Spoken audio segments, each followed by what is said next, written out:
Olá, eu sou Alexandre Henriques da Costa, advogado especializado na área do direito militar, e hoje nós vamos trabalhar com um assunto que, apesar de não estar diretamente ligado ao direito militar, mas ele de forma adjacente muitas vezes se inclui, até porque o policial militar ele pode estar relacionado a um fato em que haja uma circunstância prevista nessa lei, é a chamada Lei Maria da Penha, a Lei 11.340 de 2006.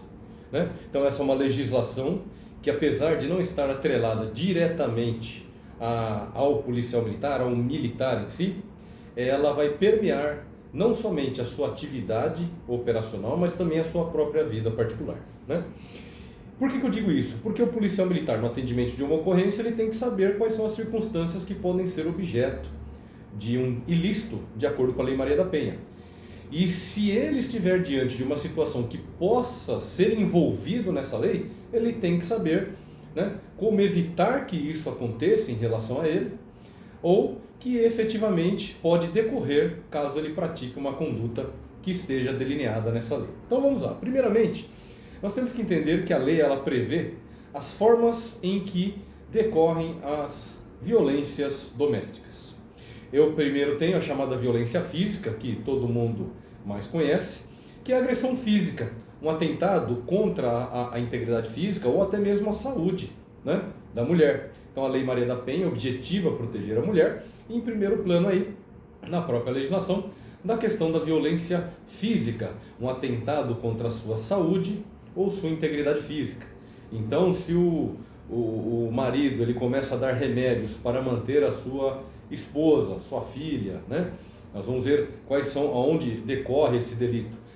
Por exemplo, em situação em que ela esteja em vulnerabilidade, isso é uma violência doméstica que atenta contra a sua integridade física. Bem, eu tenho a chamada violência psicológica, que está relacionada à autoestima da mulher, à sua autodeterminação. Então, quando nós estamos falando do marido que subjuga a mulher, a ofendendo, a xingando, reduzindo a sua autoestima, isso é um caso típico de violência psicológica. Então, comumente, você não serve para nada, você é uma inútil, tal. E nós temos aí essa possibilidade, basicamente em relação a insultos que ele pratica contra a mulher. A violência sexual, quando é praticado um ato sexual indesejado pela mulher, seja qual for a forma que for praticado, se não houver o consentimento da mulher, nós estamos diante de uma violência que, na verdade, atenta contra a ordem sexual da mulher.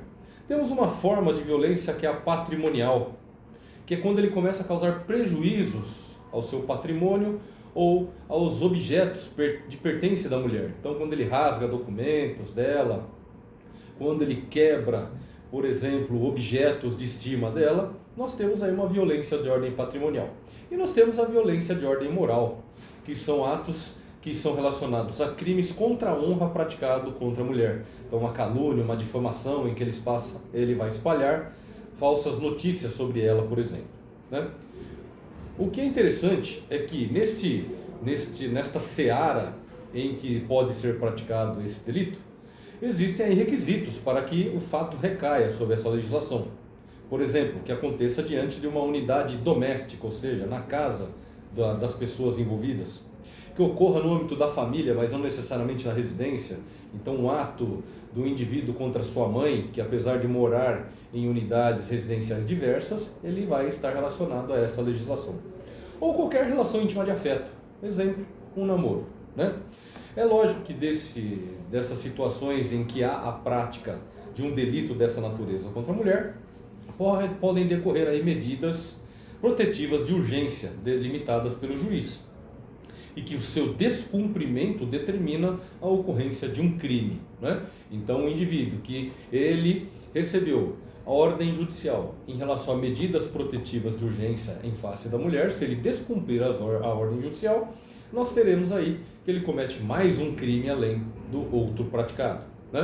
Então, por exemplo, se ele recebeu a determinação para permanecer 200 metros de distância mínima da mulher e ele vai e quer encontrar com ela, então, passando desses limites, ele incorre em mais um crime. Esse é um crime que geralmente ele é feito de forma clandestina, mas podendo também não ser. E aí a palavra da vítima tem um poder muito maior. É lógico que essa palavra da vítima deve estar correlacionada às demais provas, que podem ser indiretas. Vamos supor, né, que a mulher vem reclamando com vizinhos e amigas aí, que vem sendo subjugada pelo marido, sendo perseguida, humilhada e tudo mais. Elas não presenciaram os fatos, mas são testemunhas indiretas daquilo que já vem acontecendo, né?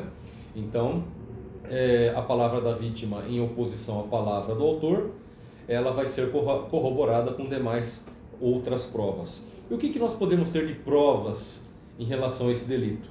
Provas testemunhais, que podem ser diretas ou indiretas, conforme nós mencionamos. Pessoa que viu a agressão, uma testemunha direta. A testemunha indireta é que não viu a agressão, mas ficou sabendo. E aí o seu depoimento vai ter uma relevância ou não, dependendo das circunstâncias, né? O depoimento pessoal da vítima e do autor são provas. Exames e perícias, o que é muito comum de deter erros, né? Então eu tive casos, inclusive aqui no escritório, em que as perícias elas foram nulificadas. Por quê? Porque apresentam vícios de acordo com normas no plano, né, da nossa federação. Então existem normas de como uma perícia deve ser realizada. Então, se essa perícia for mal feita, ela pode ser invalidada e aí vai anular a prova e efetivamente também a consequência jurídica do ato, né? Então nós tivemos casos aqui que na verdade foi uma denúncia indevida, e nós vamos falar inclusive sobre isso, em que a mulher denunciou indevidamente, né, o seu ex-marido. E aí apareceu no laudo que as lesões não eram do dia dos fatos que ela narrou, mas sim de 15 dias antes, de fato totalmente diverso e que não batia com o seu depoimento. Então o que acontece, inclusive? Nós temos que isso é um crime de denunciação indevida de um crime de violência doméstica. Isso gera consequências jurídicas para a mulher, que é o que inclusive aconteceu aqui no âmbito do escritório, né? Lembrando que esse assunto nós trabalhamos para que o policial militar saiba como lidar com uma ocorrência dessa e quais são as formas de violência doméstica, bem como se ele estiver diante de uma possibilidade dessa ocorrência para que ele evite, ou que se houver uma denúncia contra ele indevido, ele ter aí pelo menos uma noção geral a respeito das circunstâncias que podem servir de base para ele ser inocentado.